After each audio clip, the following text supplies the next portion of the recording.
अस्सलाम वालेकुम। Poultry birds को रानीखेत और आईबी जैसे जानलेवा वायरसी से महफूज रखने का आसान तरीन अमल इस वैक्सीन का इस्तेमाल है, जो एनडी और आईबी दोनों बीमारियों से तहफ़्फ़ुज़ भी फराहम करती है और सस्ते दामों आसानी से मैसर भी हो जाती है। इसे हम स्प्रे बोतल के ज़रिए भी इस्तेमाल में ला सकते हैं, नाक या आँख में कतरा डालकर भी, या फिर पानी में शामिल करके पिलाने से भी परिंदों में एनडी और आईबी के खिलाफ मदाफ़त यानी इम्यूनिटी पैदा करवाई जा सकती है। फैली हुई मुख्तलिफ बीमारियों से परिंदों को बचाना हमारे फ़राइज़ में शामिल है। घरेलू या कमर्शियल चिकन्स रानीखेत या आईबी यानी इन्फेक्शियस ब्रोंकाइटिस की जद में तब ही आएंगे जब उनके अजसाम में पहले से ही इकोलाई या दीगर मोज़रे सेहत जरसूमें मौजूद होंगे, या फिर वो परिंदे जिन्हें हमने वैक्सीन ना करवाई हो, या ऐसा माहौल जिसमें दर्जा हरारत इंतहाई नामनासब हो, नमी कम या हद से बढ़ जाए। परिंदों को मतलका अमराज से महफूज रखने के लिए अगर वैक्सीन पानी के जरिए पिलानी हो तो सबसे पहले उन तमाम जानदारों का, पोल्ट्री बर्ड्स का सेहतमंद होना ज़रूरी है जिन्हें आपने ये वैक्सीन मिला पानी पिलाना है। अगर बीमार बर्ड्स को वैक्सीन देंगे तो इसका रिएक्शन फलाक की सेहत पे मनफी असरात मरतब कर सकता है।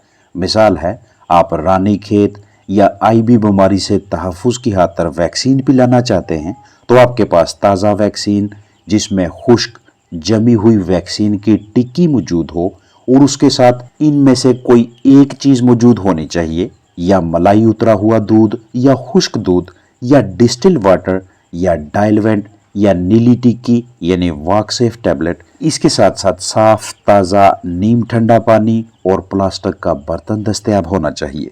वैक्सीन पिलाने से पहले कुछ मिनटों या आधे घंटे के लिए बर्ड्स को प्यास दें और इस दौरान कुछ ग़िज़ा दें। वैक्सीन वायल या वैक्सीन मिले पानी को धूप नहीं लगनी चाहिए। खुशगवार मौसम यानी सुबह या शाम के औकात मुंतखब करें। पानी इतना होना चाहिए जो आपके परिंदे आधा घंटा या 45 से 50 मिनट्स के दौरान ही पी लें, और फ्लाक में एक भी परिंदा ऐसा न रहे जिसने ये वैक्सीन मिला पानी ना पिया हो।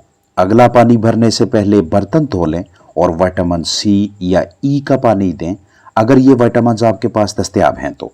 इनसे वैक्सीन की वजह से हल्के फुल्के स्ट्रेस, तनाव से निकलने में मज़ीद आसानी हो जाती है। कोशिश होनी चाहिए कि अगले 24 से 32 से 48 घंटों तक परिंदों की रिहाइशगाह के अंदर या करीब ज़्यादा सरगर्मियाँ ना हों। हाथों को अच्छी तरह से धोकर साफ़ करें या साफ़ सुथरे ग्लव्स, दस्ताने पहन लें। पानी की मतलूबा मिकदार प्लास्टिक के बर्तन में भरें और अगर नीली टिक्की से आगाज़ करना है तो इसे इस पानी में मिक्स करें। वैक्सीन वायल से एल्यूमिनियम की फॉयल उतारें और वायल पानी में डालकर वहां अंदर ही ऊपर से रबर उतारें। वैक्सीन में पानी भर के मिक्स करके वैक्सीन को उस पानी में हल करके खाली वायल बाहर निकाल दें।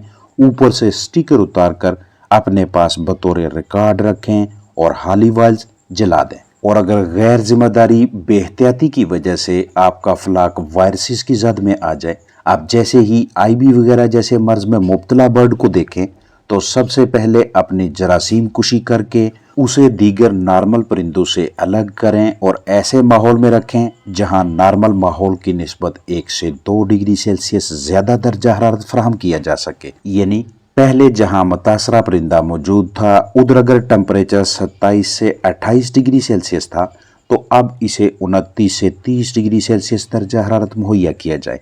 पहला पानी बनाएं जिसमें बुखार से निजात वाला सिरप और मेंटोफिन या ब्रोमैक्सिन शामिल करें। दूसरे पानी में लाइजोविट या इम्यूनिटी में इजाफा करवाने के लिए कोई भी मरकब इस्तेमाल करवा सकते हैं। तीसरे पानी में या एमॉक्सिसिलिन या डॉक्सीसाइक्लिन ऊपर लिखी हुई या डॉक्टर की जानब से तजवीज़ करदा मिकदार के मुताबिक पानी में मिक्स करें। और अगर चौथा पानी बनाना पड़े तो उसमें सोडियम सैलिसाइलेट 1 ग्राम 1 लीटर पानी के हिसाब से इस्तेमाल करवाइएगा। इसी रूटीन को लगातार 5 दिनों तक जारी रखें और इस दौरान नमी 65 से 75% के दरमियान रखें। मुतासरा चिकन को मज़ीद किसी किस्म के तनाव का शिकार ना होने दें क्योंकि पहले से ही वायरस की वजह से बर्ड शदीद स्ट्रेस में है। अब इस सारी ट्रीटमेंट और ज़रूरी इकदामात का ताल्लुक आईबी या एनडी जैसे अमराज के हातमा के साथ नहीं है। ये सिर्फ इमदादी इलाज यानी सपोर्टिव ट्रीटमेंट है, जिसे हम अपने बर्ड्स को मज़ीद नढाल और लागर होने से बचाने के लिए इस्तेमाल करेंगे। वायरस चंद दिनों से लेकर हफ्तों तक और चंद हफ्तों से लेकर महीनों तक परिंदों में रह सकता है। इसलिए बीमारी की शिद्दत का दारोमदार इन अवामल पे भी होता है कि जिस बर्ड पे वायरस ने हमला किया है उसके जिस्म का कौन सा हिस्सा या कौन सा निज़ाम इस वायरस से मुतासर हुआ है, वायरस की किस्म कौन सी थी, स्ट्रेन कौन सी थी, जिस परिंदे पे उस वायरस का हमला हुआ है उसका इम्यून स्टेटस मदाफ़ती निज़ाम कितना मजबूत था, आप इस परिंदे को कौन सी और कितनी ग़िज़ा दे रहे थे, और आया कि जानदार पहले से ही किसी तनाव का शिकार थे या कि नहीं। इसलिए मायारी ग़िज़ा, सफाई सुथराई, जरासीम कुशी, बायोसिक्योरिटी और तनाव से आज़ाद माहौल की फराहमी बहुत ज़रूरी है। अगर आपको NDIB वैक्सीन के स्फीयर्स दस्तयाब हों तो खोलने के बाद कप में मौजूद वैक्सीन को छुए बगैर पानी में डालने से हाथों पे मौजूद जरासीम वैक्सीन तक नहीं पहुंचते। वैक्सीन तैयारी के दौरान कम वक्त लगता है। इसकी 1000, 2500, 5000 से लेकर 10,000 डोजेज़ की पैकिंग्स भी आसानी से मैसर हो जाती हैं। महफूज पैकिंग की वजह से इस वैक्सीन के नताइज भी बेहतरीन बरामद होते हैं। दौरान इस्तेमाल यानी खोलते और पानी में डालते वक्त हाथ ज़ख्मी होने का खदशा नहीं रहता। बाद में पैकिंग को बआसानी रिसाइकिल किया जा सकता है और ये स्फीयर्स तेज़ी से पानी में हल हो जाते हैं। तरीका इस्तेमाल ये होगा कि परिंदों की तादाद के हिसाब से महसूस मिकदार में वैक्सीन पैकिंग मंगवाएं। साफ़ सुथरा प्लास्टिक का बर्तन मुंतखब करें, उसमें इतनी मिकदार में पानी भरें जो चिकन्स आधे से पौने घंटे या 50 मिनट से पहले ही पी लें।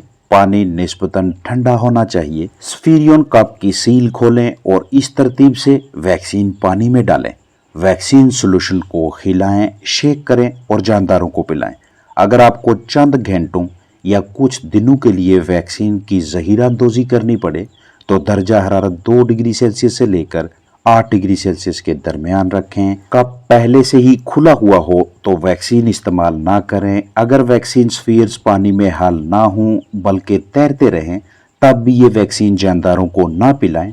स्फीयर्स भूरे हो जाएं, धंसे हुए या सुकड़े हुए हों तो तब भी इन्हें इस्तेमाल ना करवाएं। अगर वैक्सीन स्फीयर्स यानी दायरों की ये वाली रंगत हो तो तब ये इस्तेमाल करवाने के लिए बिल्कुल महफूज हैं। आँख में कतरा डालने के लिए वैक्सीन को डायलमेंट में डालें, हिलाएं और कतरे डालें। परिंदों को रानीखेत और IB जैसे मुहलक अमराज से तहफ़्फ़ुज़ फराहम करने के लिए ये एक शानदार टेक्नोलॉजी है। अगर हम सिर्फ IB यानी इन्फेक्शियस ब्रोंकाइटिस की बात करें तो ये निज़ाम तनफ़्फ़ुस, निज़ाम इन्हज़ाम और निज़ाम अहराज के मुख्तलिफ हिस्सों को मुतासर करेगी। अगर सांस के निज़ाम में हल्का फुल्का इन्फेक्शन आता है, सिर्फ अंदर की जानब थोड़ा सा रेशा बनता है, आगे की जानब छोटा प्लग सा बन जाता है और ये हमारी जानब से हल्की फुल्की ट्रीटमेंट थोड़ी सी जिम्मेदारी की वजह से चंद ही दिनों में ख़त्म हो जाता है। परिंदा नॉर्मल हो जाए तो ऐन मुमकिन है कि वायरस से जल्द ही छुटकारा हासिल हो। लेकिन अगर वायरस की स्ट्रेन, वायरस की टाइप वो वाली है कि जिसकी वजह से निज़ाम इन्हज़ाम, निज़ाम तनफ़्फ़ुस और निज़ाम अहराज के गुर्दे भी बुरी तरह से मुतासर होने लगे हैं तो मुमकिन है कि वायरस काफ़ी अरसे तक उस जानदार में मौजूद रहे। ND वायरस न्यूकेसल डिजीज़ की बात करें तो इसकी आगे मज़ीद 3 बुनियादी बड़ी अक़साम होती हैं। एक सबसे कम नुकसान करने वाली, एक दरमियानी और एक किस्म जो सबसे ज़्यादा नुकसान का बायस बनती है। अब ये हमारी और हमारे जानदारों की किस्मत पे है कि कौन सी स्ट्रेन उन पे हमलावर हुई है। तो ऐन इसी पे दारोमदार होगा कि कितनी जल्दी हम जो इक़दामात उठा रहे हैं, जो ट्रीटमेंट कर रहे हैं, उससे हमारा जानदार सेहतयाब होना शुरू हो जाएगा।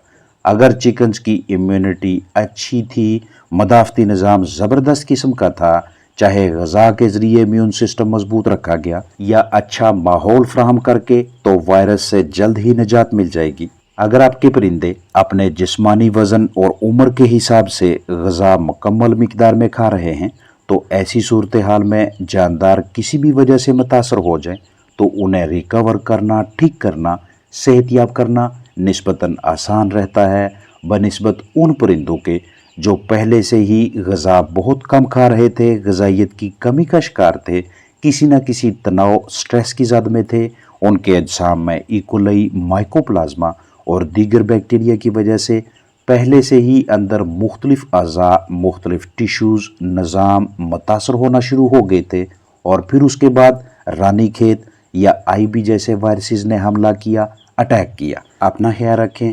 السلام علیکم ورحمۃ اللہ وبرکاتہ۔